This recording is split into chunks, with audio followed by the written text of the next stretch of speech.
నమస్తే. Welcome to our channel. Senior journalist Damu Balaji గారు ఉన్నారు. వారితో మాట్లాడదాం. సార్ నమస్తే సార్. నమస్తే. సార్ అల్లు అర్జున్ బ్రదర్ యాక్సిడెంట్‌లో చనిపోయారు అనే న్యూస్ వచ్చింది. అసలు యాక్సిడెంట్ ఎలా జరిగింది? ఆయన ఎలా చనిపోయారు? అలాగే అల్లు అర్జున్‌కి ఎంతమంది సిబ్లింగ్స్ సార్? అసలు ఆ స్టోరీ గురించి చెప్పండి. అల్లు అర్జున్ గురించి ఇప్పుడు రకరకాల రోజుకొక వార్త వస్తుంది. అవును సార్. అలాగే ఇప్పుడు ఒక వార్త వైరల్ అవుతుంది. అదేంటంటే అల్లు అర్జున్ బ్రదర్ యాక్సిడెంట్ చనిపోయాడని. హ్మ్. అయితే ఇది ఇప్పుడుది కాదు. ఓహ్! అల్లు అర్జున్‌కి మామూలుగా అయితే ముగ్గురు అల్లు అర్జున్ బ్రదర్స్ ముగ్గురు అనమాట. హ్మ్. వెంకటేష్, శిరీష్, అల్లు అర్జున్ ముగ్గురు అనేది అందరికి తెలుసు. కానీ ఇంకొక బ్రదర్ కూడా ఉండేవాడు. అతను చనిపోయాడన్న వార్త ఇప్పుడు బయటకొచ్చింది. ఎందుకంటే హ్మ్. మీడియా ఇప్పుడు అల్లు అర్జున్‌కి సంబంధించి హ్మ్. డిఫరెంట్ కోణాలని బయటికి తీస్తుంది అవును కదా, సార్. అల్లు అర్జున్ ఫ్యామిలీ గురించి. ఎందుకంటే అల్లు అర్జున్ లైమ్ లైట్లో ఉన్నప్పుడు అల్లు అర్జున్ మీద విషయాలు తెలుసుకోవడానికి ప్రజలు కూడా ఇంట్రెస్ట్ చూపిస్తారు. హ్మ్. అందుకని మీడియా ఏం చేస్తుందంటే అల్లు అర్జున్ తల్లి ఎవరు, అల్లు అర్జున్ వాళ్ళ చిన్నప్పుడు ఎలా ఉండేవాడు, అల్లు అర్జున్కి ఎంతమంది బ్రదర్స్ హ్మ్. సిస్టర్స్ ఉన్నారా, అల్లు అర్జున్ భార్య బ్యాక్గ్రౌండ్ ఏంటి, ఇలాగా మల్టీ డైమెన్షనల్గా అల్లు అర్జున్ విషయాలంతా హ్మ్. బయటికి తీసుకొస్తున్నారు. అవును అలాగా సార్. ఇప్పుడు అల్లు అర్జున్‌కి ముగ్గురు బ్రదర్స్ మొత్తం వాళ్ళు ముగ్గురు కాదు, నలుగురు. ఒకతను చనిపోయాడు అన్న విషయం ఇప్పుడు బయటకొచ్చింది. అయితే దీనికి హ్మ్. ప్రధాన కారణం ఏందంటే అల్లు శిరీష్ ఆ మధ్య తన సినిమా 'ఓర్వశివో రాక్షసు' అనే సినిమా అతనిది రిలీజ్ అయింది. హ్మ్. యాక్చువల్‌గా 2019లో 'ఏబీసీ' అనే ఒక సినిమా రిలీజ్ అయినప్పుడు అది ఫ్లాప్ అయింది. దాని తర్వాత గ్యాప్ ఇచ్చాడు శిరీష్. హ్మ్.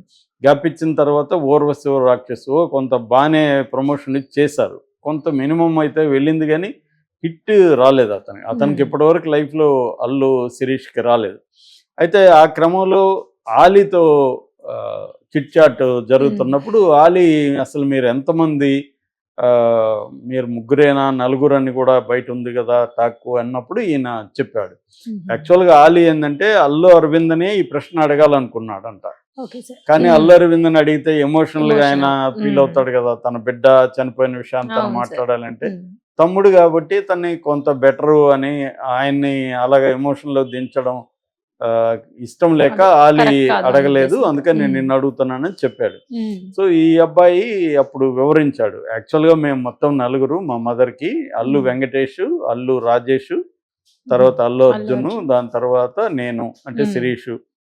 అయితే అల్లు రాజేషు రెండో అబ్బాయి. ఆ అబ్బాయి 5 ఏళ్ల వయసులోనే ఒక ప్రమాదంలో చనిపోయాడు. ఆ! సో, అది మమ్మల్ని ఆ టైంలో అప్పటికి ఇంకా శిరీష్ పుట్టలేదు హుహు. అప్పటికి. హ్మ్. సో, వాళ్ళ ఫ్యామిలీ అంతా బాగా కుంగిపోయింది. దాని తర్వాత కొంతకాలం పట్టింది తేరుకోవడానికి. దాని తర్వాత అర్జును, నేను పుట్టాము అని చెప్పాడనమాట. హుహు. హ్మ్. అంటే నలుగురు ఉండే ఉండుంటే మేము నలుగురుండాలి. కానీ హ్మ్. అతను లేడు. సిరి ఆహ్, రాజేష్ లేడనేది చెప్పారు. సో, అల్లు వెంకటేష్, అర్జున్ అండ్ శిరీష్ ముగ్గురు అన్నదమ్ములు. ఆహ్, వెంకటేష్ ఏమో ఆహ్, ఒక ఫిల్మ్ మ్యాగజైన్ పెట్టడం, కొన్ని వ్యాపారాలు హుహు. అవి చూసుకుంటాడు. అల్లు అర్జున్ మనకు తెలుసు. అవును ఆయన సార్. అల్లు అర్జున్ యాక్చువల్‌గా వాళ్ళ మదర్ గూడా నిర్మల అనుకుంటా ఆమె పేరు. హ్మ్. ఆమె గూడా ఒక దాంట్లో ఇంటర్వ్యూ ఇస్తూ అల్లు అర్జున్ గురించి మేము ఎక్కువ భయపడ్డాము. హ్మ్. ఇతను ఎవరి మాట వినేవాడు కాదు. ఇప్పుడు గూడా ఆ లక్షణం ఉంది. అతను హ్మ్. ఏదన్నా ఒకటి చేయాలనుకుంటే ఇంకెవరు చెప్పినా వినడు. కాకపోతే ఇప్పుడు అన్నీ ఆలోచిస్తాడు. చాలా మెచ్యూరిటీ వచ్చింది. హ్మ్. అప్పుడైతే మేము భయపడ్డాము. ఇతను ఏం చేస్తాడో ఏంటో, కెరీరా ఇతను ఏం చేయబోతున్నాడనేది మేము టెన్షన్ పడిన మాట వాస్తవం అనేది కూడా ఆమె చెప్పింది.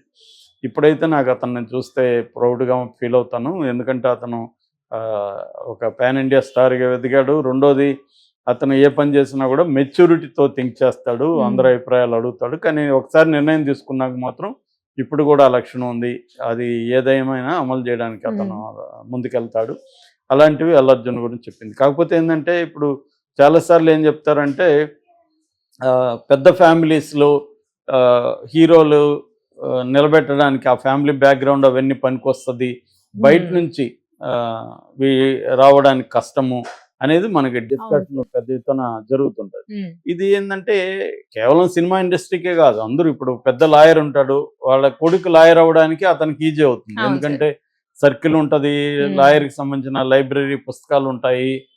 అతని ప్రాక్టీస్ అంతా మళ్ళీ తనకు అన్ని గైడెన్స్ క్లయింట్లని దొరుకుతుంది కదా అందిస్తారు. సార్. అన్నీ కరెక్ట్ ఒక గైడెన్స్ పెద్ద డాక్టర్ దొరుకుతుంది. ఉంటే అవును. కొడుకవ్వడం ఈజీ. హ్మ్. హ్మ్. అలాగా ఆహ్, ఏ ఫీల్డ్ అయినా ఐఏఎస్ ఉంటే ఐఏఎస్ పిల్లలు ఐఏఎస్ కావడం హ్మ్. ఈజీ. ఎందుకంటే వాళ్ళకి ఐడియా ఉంటుంది అవును సార్. చిన్నప్పటి నుంచి ఎలాగా వీళ్ళని పెంచితే ఉమ్, ఎక్కడికి వెళ్తారు అనేది మ్యాక్సిమం చేయడానికి ట్రై చేస్తారు. అందరూ అవుతారని కాదు కానీ ఆ బ్యాక్గ్రౌండ్ పనికి వస్తుంది, ఆ ఇన్ఫ్లుయెన్సెస్ ఉంటుంది. మామూలుగా నేను చాలాసార్లు చెప్తుంటే కరప్షన్ అనేది 2 రకాలుగా ఉంటుంది. ఒకటి ఉమ్, మనీ కరప్షన్, అంటే డబ్బులు ఇచ్చి పనులు చేయించుకోవడం. అవును సార్. రెండోది సంబంధాల కరప్షన్.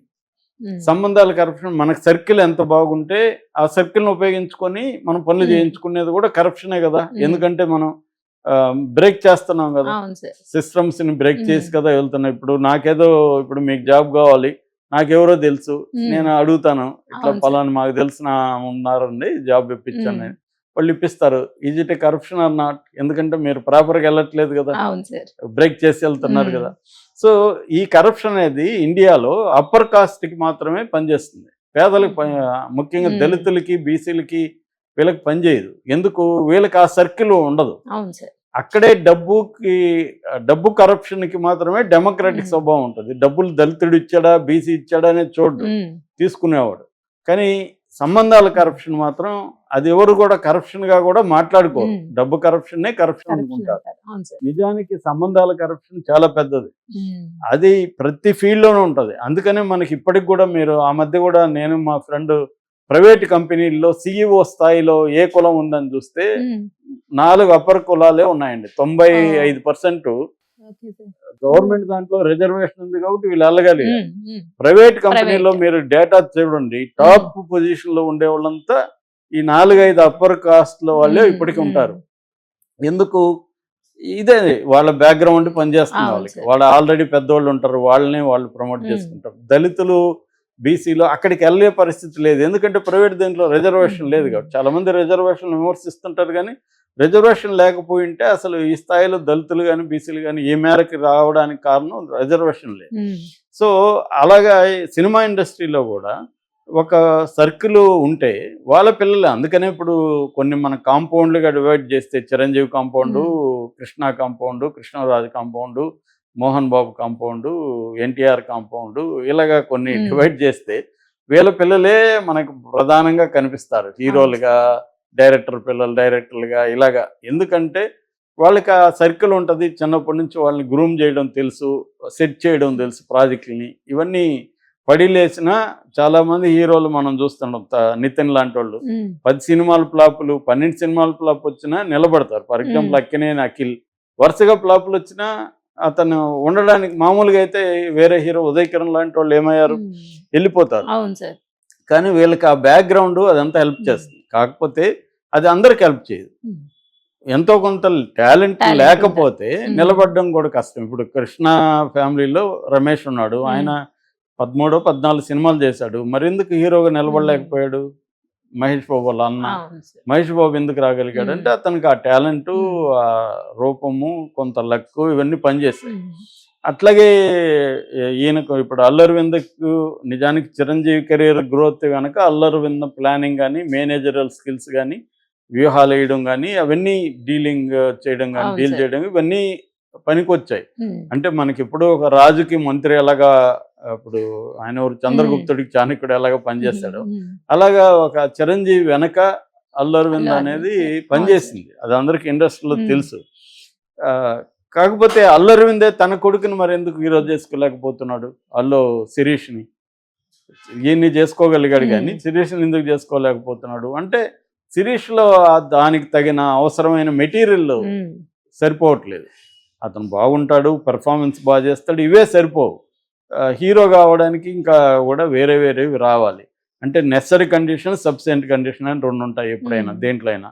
నెసరీ కండిషన్ ఏమో నీకు సర్కిల్ ఉండడం, ప్రమోట్ చేయడం, ఇవన్నీ నెసరీ కండిషన్. ఇవి ఉమ్, లేకపోతే అసలు ఎంట్రీనే ఉండదు. ఇప్పుడు ఉమ్, మామూలు వాళ్ళు హీరోగా రావడం అంటే వెరీ వెరీ డిఫికల్ట్. ఎందుకంటే బ్యారియర్స్ చాలా ఉంటారు. వీళ్ళకి ఈ ప్రైమరీ బ్యారియర్స్ ఏవి ఉండవు సినిమా ఇండస్ట్రీలో, ఉమ్, వీళ్ళు ఈజీగా వెళ్తారు. కానీ అక్కడ నుంచి సబ్సెంట్ కండిషన్ అయితే సరిపోదు. వీళ్ళ ఉమ్, ఈ వేరే ఉండాలి. సబ్సెంట్ కండిషన్ ఏందని డిఫైన్ చేయలేం, అది చేంజింగ్ అవుతూ ఉంటుంది ప్రతిసారి. సో అలాగా శిరీష్ ఇప్పటి వరకు అతని కెరీర్లో సినిమా లేదు. ఆ, అతనికి అంటే అతనికి తగినట్టుగా కథను ఎంచుకోవడమా, ఉమ్, ప్రమోషన్ అన్నీ చేస్తున్నప్పుడు కూడా ఇప్పటివరకు ఇట్లేదు. నిఖిల్ది కూడా అదే పరిస్థితి కదా. అవును. నిఖిల్ది ఆ మధ్య కొంత బ్యాచులర్ సినిమా కొంతవరకు ఎలిజిబుల్ బ్యాచులర్ కొంతవరకు అయింది తప్ప మంచి హిట్ అనేది ఇప్పుడు నిఖిల్ కెరియర్లో కూడా ఇప్పటివరకు లేదు. ఇతను కొంతవరకు బెటర్గా ఉన్నాడు నాగ చైతన్య. సో ఇలాగా ఇప్పుడు అల్లరవింద్ కుటుంబంలో ఒక బాబు చనిపోయాడు, ముగ్గురు ఉన్నారు. ఈ ముగ్గురికి కూడా ఆస్తులు కూడా లాంగ్ బ్యాకే. నాకు ఎవరో ఒక డైరెక్టర్ చెప్పాడు, అల్లు అరవింద్ ముగ్గురికి 800-900 కోట్లు ఒక్కొక్కరికి తన ఆస్తులు పనిచేశాడు అని చెప్పారు. సో వీళ్ళు ముగ్గురు వాళ్ళు పనులు చేసుకుంటుంటారు, కానీ అల్లు అరవింద్ తన ఆస్తుల్ని ఆల్రెడీ ముగ్గురికి డిస్ట్రిబ్యూట్ చేశాడని కూడా చెప్పాడు. అల్లు అరవింద్ ఏంటంటే వెరీ ప్లానింగ్ ఉన్న పర్సన్. ఆయన సినిమాల ప్రొడక్షన్ కానీ అన్నీ కూడా సిస్టమేటిక్ గా ఉంటది అనమాట. ఆయన కానీ దగ్గుబాటి సురేష్ బాబు వీళ్ళు ఏంటంటే వెరీ సిస్టమేటిక్ గా చేసుకుంటా వీళ్ళే ఇదనమాట. సో అలాగా ఇది. కానీ అటువంటి అల్లు అరవింద్ కూడా ఇప్పుడు వచ్చిన క్రైసిస్ డీల్ చేయడానికి ఆయన కొంత టైం పట్టింది, చాలా ఇబ్బందుల్ని ఎదుర్కోవాల్సి వచ్చింది. ఎవరికైనా ఒక్కోసారి మనకు మించిన శక్తులు బయట పవర్ఫుల్ ఉన్నప్పుడు వాటిని డీల్ చేయడంలో నీకు ఎంత ఇది ఉన్నా కూడా కష్టం. అందుకని పవర్ ఇంపార్టెంట్. పవర్ ఎవరికి ఉంటే సిస్టమేటిక్ పవర్, అది కూడా వ్యవస్థీకృత అధికారం అనే దాని ముందు ఎంత బలమైన వ్యక్తి అయినా కూడా బలహీనుడు అయిపోతాడు. సో ఓవరాల్గా అది story. Right sir, thank you sir.